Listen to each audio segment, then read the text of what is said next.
You should answer the questions as you listen, because you will not hear the recording a second time. Listen carefully to the first part of the conversation and answer questions 1 to 4. Easy Let, good morning. How can I help you? Hello, I saw your advertisement in the paper and I'm calling to ask about renting a flat. Certainly. What kind of flat had you in mind? Well, I don't know exactly. I mean, it depends on price to some extent. Okay. Now, we have properties across the whole range.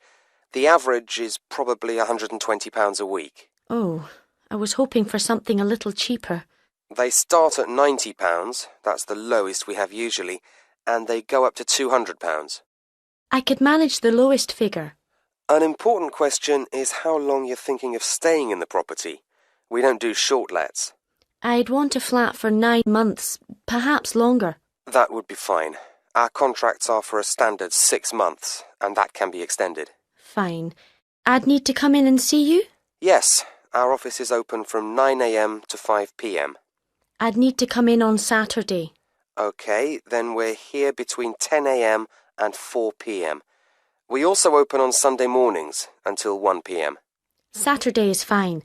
If possible, I'd like to see details of some properties first. We can post you a list, or you may find it easier to look on the internet. Oh yes, I have the address here. Thank you. Before you hear the next part of the conversation, you have some time to look at questions 5 to 7.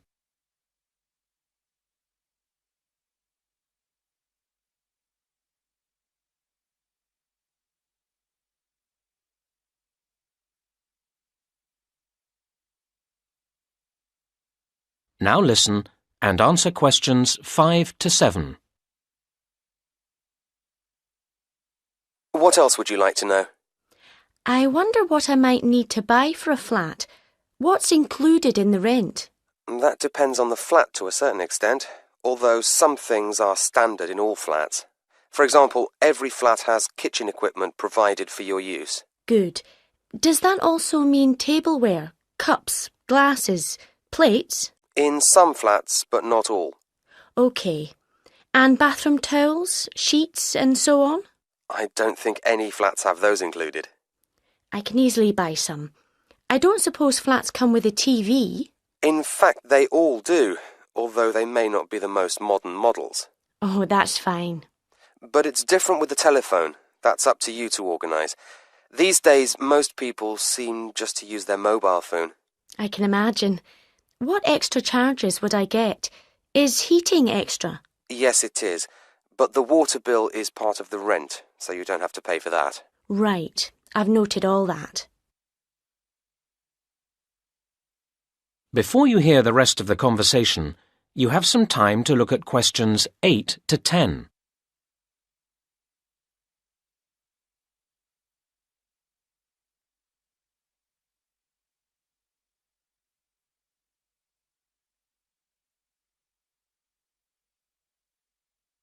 Now listen and answer questions 8 to 10.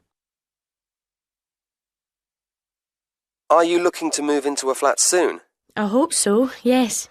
The thing is, we have a few flats at the moment that we'd like to get rented out by the end of the month. I see. They're all good flats, and at the price you want. There's one in Eastern Towers, one in Granby Mansions, and another in Busby Garden. All three are nice blocks of flats. Could you tell me where they are? I'm at the train station at the moment. Eastern Towers, if you're coming from the station, isn't very far. Cross over City Bridge, then go left, and where the road divides, you want the right-hand fork. You'll see Eastern Towers on the left side of the road. It's a lovely building with trees around it. That sounds nice. What about Granby Mansions? The best way to get there from the station is probably to go down River Road and then cross over Old Bridge.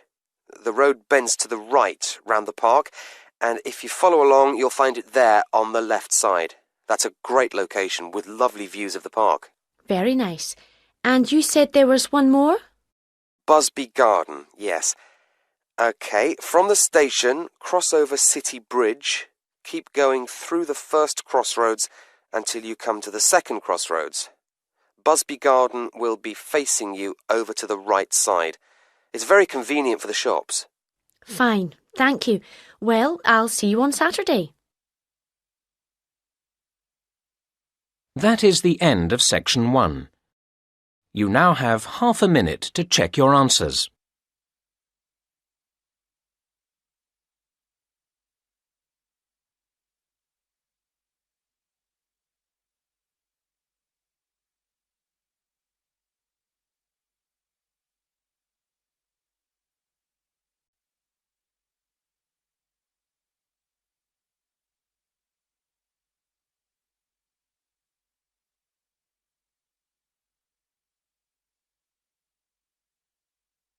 Now turn to Section 2.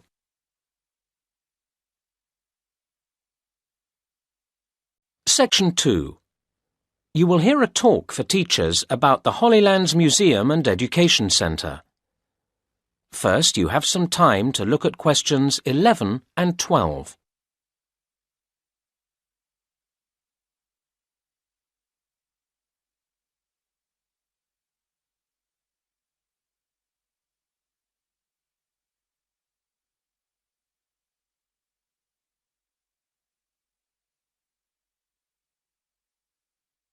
Now listen to the first part of the talk and answer questions 11 and 12. It's nice to see so many of you here. I'm going to tell you something about Hollylands, our facilities and activities, and the exhibitions we have coming up. I hope you'll find it interesting and bring your pupils along. For most of what we have to offer here, you can just turn up with your party. I'm pleased to say that recent work has meant that the whole centre is prepared for blind visitors. There are a couple of activities where we ask you to book a week in advance. We only have artists that you can watch painting at certain times, so we need notice of your coming for that. The other activity, requiring at least 7 days' notice, is the drama workshop. Again, it's a question of organising the staff at this end. But the video you work yourself, and so that's available any time. Another activity you need to think ahead is the garden sculpture experience, but that's a question of the weather, which of course we can't control. Speaking of weather, we run a reduced range of facilities in the winter months. While the cafe and the shop provide welcome shelter from the cold and rain, I'm afraid our artist in residence scheme isn't run in the winter, so the studio is closed then. And the animals in the mini-zoo are kept indoors for warmth during the cold months, so that doesn't operate either. The adventure playground does, though make sure the children are wrapped up well. Now you have some time to look at questions 13 to 17.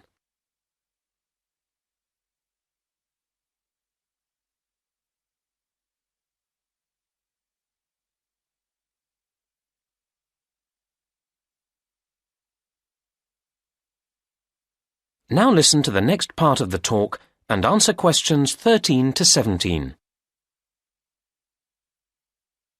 OK, now we run a programme of exhibitions through the year, so I'll tell you about the next few. Our current exhibition, Local Lives, ends on the 26th of August, and then one called History in Pictures starts on the 28th of August. This includes all sorts of objects and experiences from the past, such as farm machinery and some cars. We're sure children will love the chance to have a ride on an old bus. Next, we're running a show called People at Work, and this will open on the 19th of September. There will be pictures and videos depicting all sorts of jobs, from coal mining to flying planes. And there's a careers advice service available for everyone to consult. Following on from that show, we're putting on an exhibition called Land from Air. This starts on the 11th of November and includes hundreds of aerial photographs. A competition accompanies the show with the exciting prize of a balloon trip for 2. So we hope to see you at least one of the exhibitions. Now you have some time to look at questions 18 to 20.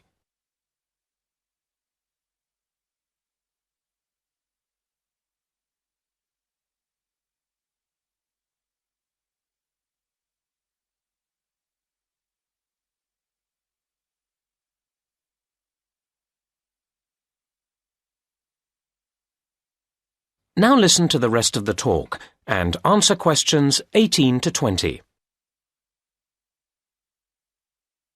Now, the area occupied by Hollylands is rather large, and we don't want people to get lost, so I'll just give you a few pointers to help you orientate yourselves. So, whether you come by car or bicycle, you'll come in from the road. Cars then park to the left through the gates into the car park, and bikes to the right through the gates opposite. Cyclists in particular might be feeling thirsty at this point, and you can get a drink from the machine at the end of the bike park, halfway to the museum entrance. You can enjoy your drink in the picnic area, which is opposite the car park. For anyone who doesn't have a mobile phone, there are payphones at the far end of the picnic area. Over at the opposite end of the picnic area, across the path, are the toilets. Next to them, and just to the right of the entrance to the main museum, is the first aid room, which we hope you won't need, but it's there in case you do. If you have any queries, please go to the manager's office, which is behind the picnic area. And last but not least, you'll need to buy your tickets or show your group pass to the ticket office on the left of the museum entrance. OK, I'll pause there. Are there any questions at this point? That is the end of section 2. You now have half a minute to check your answers.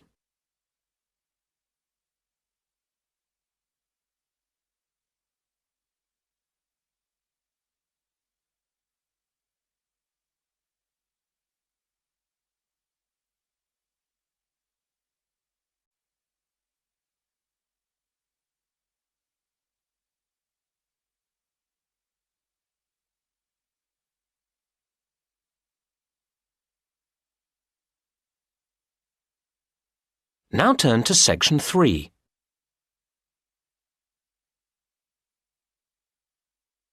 Section 3. You will hear 2 university students discussing their course and a project they are doing together. First, you have some time to look at questions 21 to 25.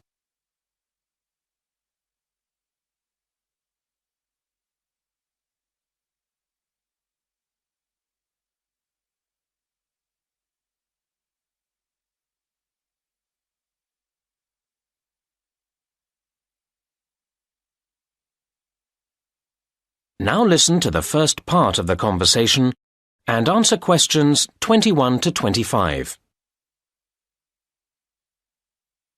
Hi, Martin. Hi, Kate. How are you? Fine. I'm relieved to have done my presentation. I'm sure. How did it go? Oh, OK in the end, but I was ever so nervous beforehand. It's silly because I do know my stuff quite well.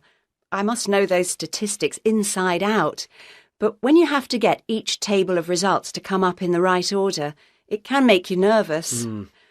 It was my first time using the computerised projector, and I was sure I was going to get the controls wrong or something. And, of course, that's not a good situation if you know you've got to listen to questions carefully and be ready to answer quickly. But it was fine once you got going? Yes. I do feel that the standard of presentations could be improved in general. I think a lot of the lecturers agree with me, although I don't honestly know what they can be expected to do about it. Students need to appreciate the difference between style and content.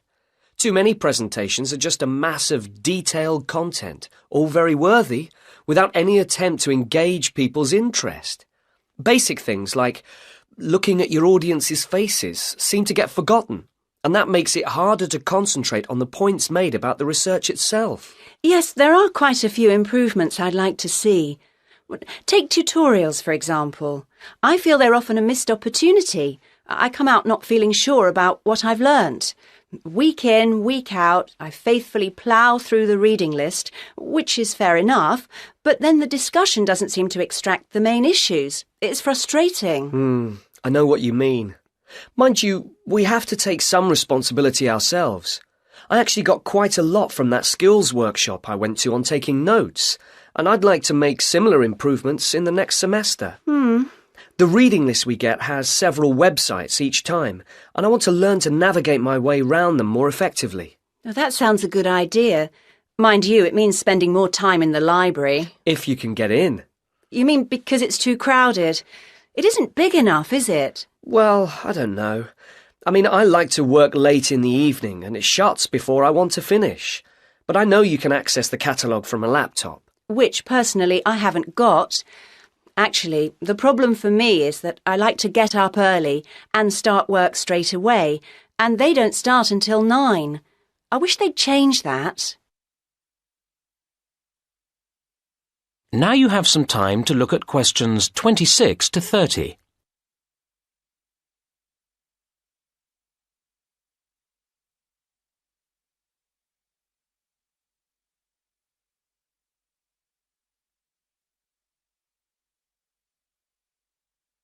Now listen to the rest of the conversation and answer questions 26 to 30.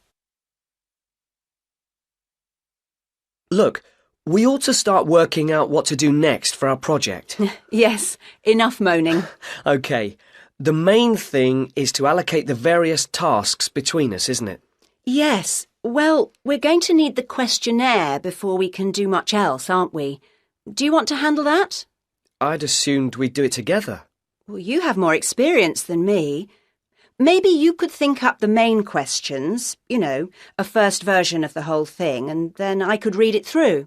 And make suggestions? Well, OK.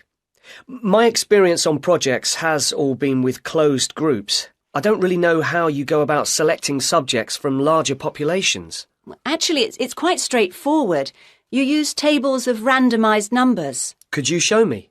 Yeah, I'll take you through the process. That way you'll learn and I'll feel surer for having someone else there. Now that brings us to the interviews themselves. Right. Would you like to do them? Or are there too many? Well, your typing's pretty fast, isn't it? So if you agree to handle the transcribing afterwards, I'm prepared to do the face-to-face stage. Does that sound fair?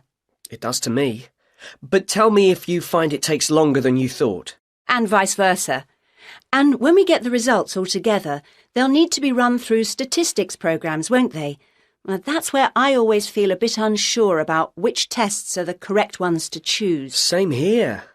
But we can get advice from the lecturers about that. Shall we do all that as a joint effort? I think it'd make us feel more secure about what we were doing. Yes, it would be terrible to get that wrong after all the hard work leading up to it. And then we've got to present the whole thing to the group. Will you feel up to doing that? I think we should do a joint presentation. It's all both our work, after all. I guess you're right. But would you mind getting the slides and so on ready? I find that takes me ages and still doesn't look any good. Whereas I quite enjoy that kind of thing. OK. Now, we need to think about a few... That is the end of section 3. You now have half a minute to check your answers.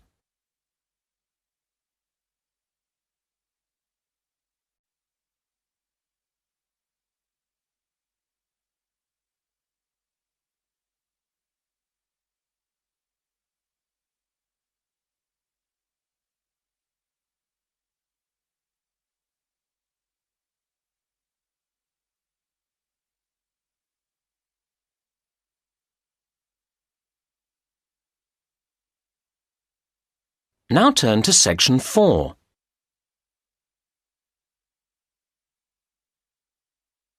Section 4. You will hear a talk about waste and waste treatment. First, you have some time to look at questions 31 to 34.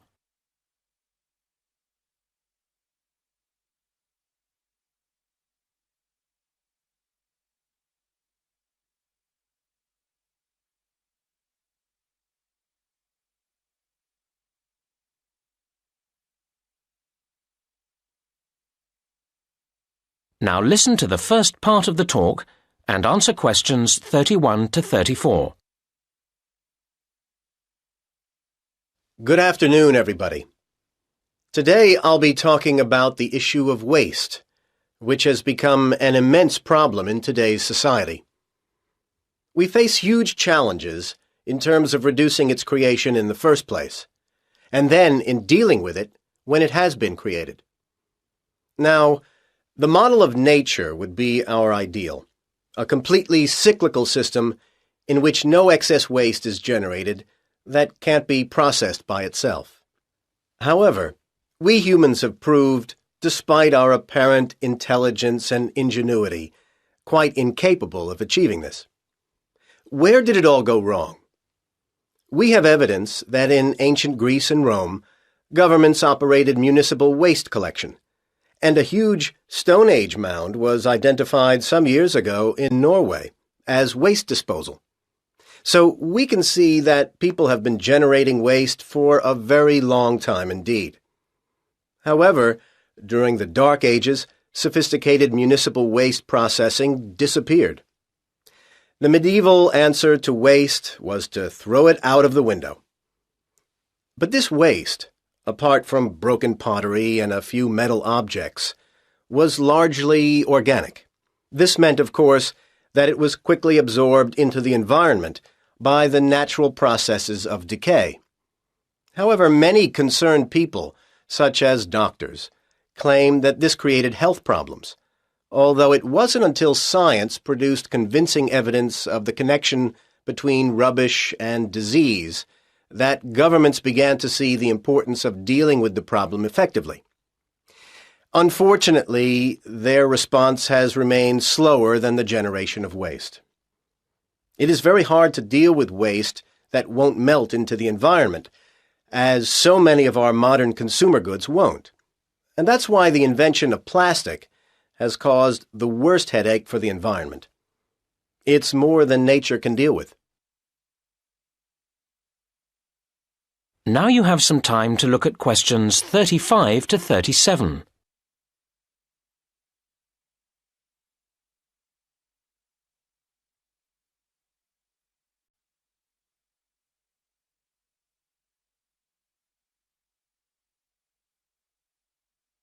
Now listen to the next part of the talk and answer questions 35 to 37.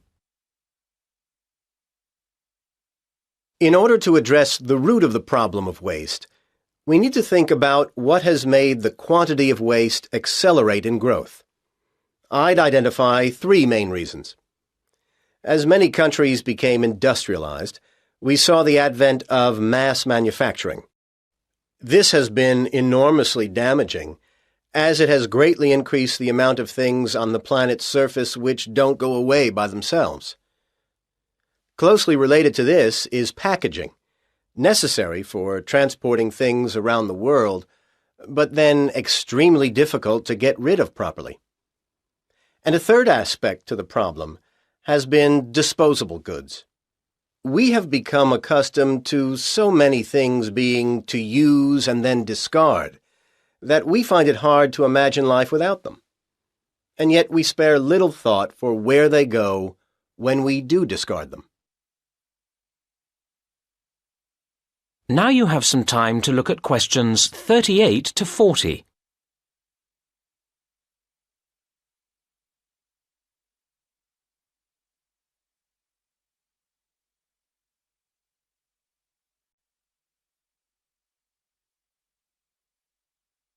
Now listen to the rest of the talk and answer questions 38 to 40.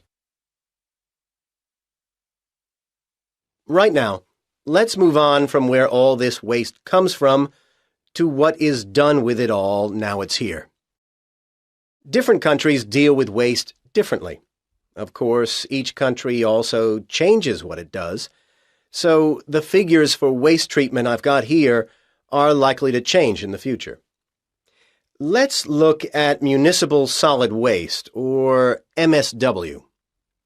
MSW is important to consider because it's effectively a measurement of consumerism, how much waste people produce that goes beyond the absolute basic requirements in life to eat and drink. One of the main ways of dealing with MSW is incineration, burning it. This is adopted variously around the world. The UK burns relatively little waste, as does the US, while Denmark burns about half of all waste, and Japan uses this method for as much as 3/4. These are broad brushstrokes, of course, because an important issue is how efficient and clean the burning process is. Another major form of waste treatment is using landfill sites, basically burying the waste in the earth. Currently, this method is the dominant process used in the UK at over 80%, and is also heavily used in Germany and in the US, while densely populated and mountainous countries such as Switzerland and Japan dispose of relatively little this way. A third and much better way of dealing with waste is to recycle it, turning it back into more things we need. It must be said that much depends here on whether further waste is generated by the recycling processes themselves. The UK and Japan have rather poor records in recycling, while Switzerland tops the table in this respect, and reasonably impressive levels are achieved by Denmark and Germany. I really hope that if we all gathered here again 10 years from now, these figures would be much higher. Time and a lot of effort will tell. That is the end of Section 4. You now have half a minute to check your answers.